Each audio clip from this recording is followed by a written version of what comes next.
dépression du postpartum, c'est une maman qui va être très irritable, c'est une maman qui va parfois être repliée sur elle-même, c'est une maman qui va culpabiliser excessivement, c'est une maman qui pourrait même avoir des idées suicidaires parce que il est important, comme j'ai tantôt dit, lorsqu'on est dans la dépression, on est dans le deuil, on est dans la notion de deuil, on est dans la notion de perte. Qu'est-ce que la maman a perdu? Premièrement, elle a perdu son corps.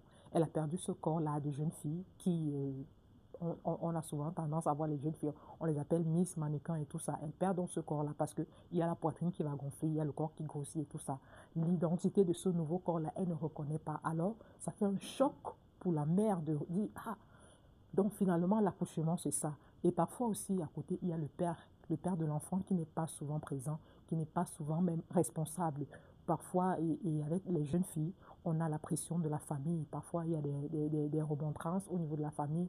Il y a beaucoup de situations conflictuelles au niveau de la famille parce qu'on a vu à l'enfant peut-être d'avoir touché trop tôt et parfois même aussi à la perte de l'emploi, hein, parce que parfois dans la situation de grossesse de la mère, elle va perdre son emploi, elle va perdre, il y a tout au moins, il y a toujours la notion de beaucoup de pertes. Et il est important de toujours arriver à faire la corrélation avec l'histoire personnelle de la mère. Pourquoi? Parce que l'accouchement qui est une étape de vie, l'accouchement qui est une période qui va permettre à la maman qui est déjà en gestation de revivre son enfance, de revivre les traumas de son enfance et de se demander parfois est-ce que je serai en même. Ça explique parfois l'anxiété chez la mère parce que dans l'anxiété de la mère, c'est parfois une maman qui a vécu une enfance difficile et qui se dit je vais tout faire pour que mon enfant ne vive pas les mêmes choses que j'ai vécues. Je vais tout faire pour que mon enfant ne vive pas. Je vais tout faire. Et voilà comment il y a cet excès.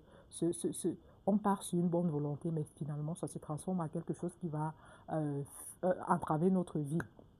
À côté de ça, maintenant, il y a quelque chose de très important. Vous voyez, quand Angèle a dit, une mère qui ne veut pas porter son enfant, une mère qui refuse de porter son enfant, maintenant, c'est interroger le discours.